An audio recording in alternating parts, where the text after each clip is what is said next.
Hey everybody, welcome to a very special and somewhat abbreviated episode of Chalkboard History. I have been thinking about this time and the opportunity to talk to you really for the better part of a decade. I was thinking about the 250th anniversary of the Declaration of Independence a good while ago. In fact, I started really thinking about it in the aftermath of the 150th anniversary of the Battle of Franklin. It is June 29th, 2026. And 250 years ago, the world was about to change. And it was about to change for the better, and it was about to change forever. We've all heard of the Declaration. We've all heard some of the words. So I thought this is an opportunity to actually recount some of those words, but then to also really talk about what are we celebrating? What are we commemorating? What are we doing? What does it mean to be an American? What did it mean in 1776? What does it mean in 2026? So, without boring all of you with the entire text, let's cover the parts that I think are important for today. The unanimous declaration of the 13th United States of America. When in the course of human events, it becomes necessary for one people to dissolve the political bands which have connected them with another, and to assume among the powers of the earth the separate and equal station to which the laws of nature and of nature's God entitle them. A decent respect to the opinions of mankind requires that they should declare the causes which impel them to the separation. We hold these truths to be self-evident, that all men are created equal, that they are endowed by their Creator with certain unalienable rights, that among these are life, liberty, and the pursuit of happiness. That to secure these rights, governments are instituted among men, deriving their just powers from the consent of the governed.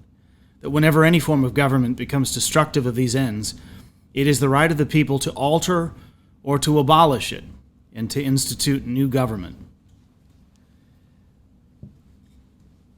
I think everyone knows that the chief author of the Declaration was Thomas Jefferson, although there was a committee which certainly provided edits, but ultimately this document was embraced by the Second Continental Congress and released to the world.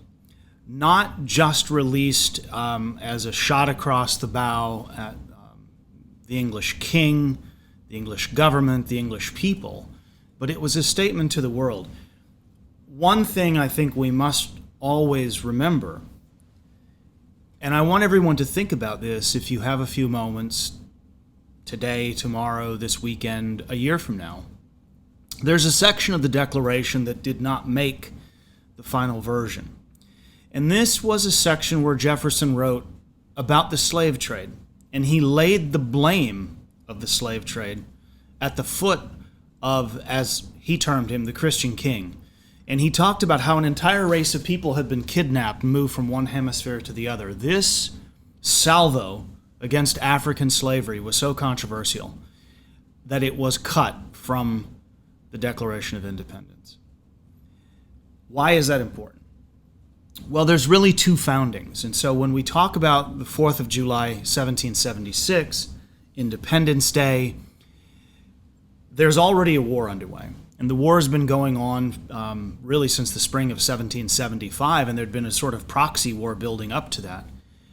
The American Revolution went on for roughly 5 years after the release of the Declaration of Independence. And then there's a gap of time where we operated under the Articles of Confederation, which were created during the Revolution. And ultimately, the Constitution is the second founding. The Declaration of Independence is our sort of moral bedrock. The Constitution is the framework of our defined rights. Bill of Rights, of course, 1 through 10, and we the people. That we, not the states and not the federal government, we the people are the sovereign entities. Everything flows outwardly from us. But why am I talking to you today? We at the Battle of Franklin Trust work at sites that are deeply connected to the founding. Nathaniel Chairs whose son Nat Chairs fought during the Civil War, Randall McGavick, whose son John McGavick lived here at Carnton during the American Civil War, and Francis Carter, whose son Fountain Branch Carter endured the horrors of the Battle of Franklin on November 30th, 1864. All three of those men were born just before the Revolution. They grew up during the Revolution. They were British subjects when they were born. They knew who George Washington was as their president, as their general. This was the world in which they lived. And I don't think there's a whole lot of debate about the Declaration of Independence and what it means until slavery becomes the thing that we cannot ignore. And by the 1850s, there's an entire group of people in this country that were saying that the Declaration of Independence only applied to white people. However, there were some in the South who were abundantly honest. Alexander Stephens, many people know as the man who gave the Cornerstone speech. Well, one of the parts of the Cornerstone speech that is too often ignored is Stephens admitted that Jefferson and his contemporaries believed in the equality of the races. He said they were wrong. And I think that's a struggle today. Some people can't imagine that Thomas Jefferson and many of his contemporaries who owned slaves could actually be talking about all people, including black people. They were. They were talking about a natural-born equality. Jefferson's own words against the slave trade talks about how wrong he knew it was, but they didn't know what to do with it. And of course, compromise begat compromise. We end up with something like the 3/5 compromise in the Constitution. But by the time we got to 1860 and 1861, this country wasn't just splitting apart along geographic lines, free states and slave states.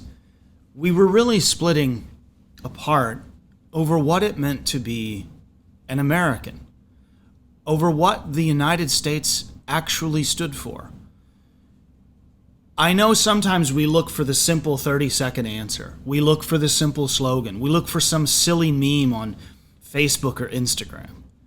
The truth is often a little more complex and often very muddy. Abraham Lincoln went to Independence Hall in 1861, early 61, as he was headed to Washington, D.C., to become president. And he stopped at Independence Hall for a reason. And he reminded everyone what was at stake, and that the purpose of the Declaration of Independence was not just about Americans, and it wasn't just about the United States. It was about the natural rights of all human beings, that we are all born equal. It does not matter where we come from, what our religion is, what our intellectual capacity is, what our skin color is. None of that matters. And that the Declaration carried these sentiments that eventually, over time, the weights would be lifted from the shoulders of all people, all men, all humanity. That is why the Declaration of Independence and why the United States is so special and so important. I am extraordinarily proud of our 250-year history while acknowledging that it is littered with shortcomings, imperfections, marginalizations, civil war, all of the things that we historians talk about all the time. But there is something very special about this moment. This country, which was predicated on the idea of equality for all man, still exists. 250 years later, it has lasted longer than any other government of the people, any republic in the history of the world. And the country has been a shining light for many people. If you wanted to understand how powerful all of this is, there is a reason why people still want to come to this country to this day. They are leaving something behind to come here, to be part of this experiment, which is still ongoing. It is a wonderful, wonderful story if we're willing to focus on the wonderful parts of it, while at the same time acknowledging what has been done. Take a moment, read the document. Don't just listen to my words. Read the document. Read it to your family. Read it to your children. Read it to your friends. Read it to yourself.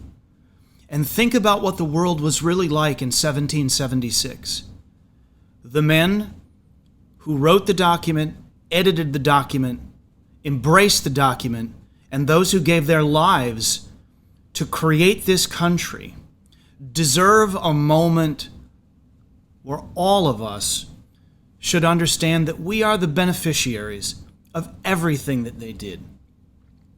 Thank you very much. I hope the next time that you come out, you look at Carnton and Carter House and Ripavilla and the families who lived here, white and black, in a different way, and that history is quite alive.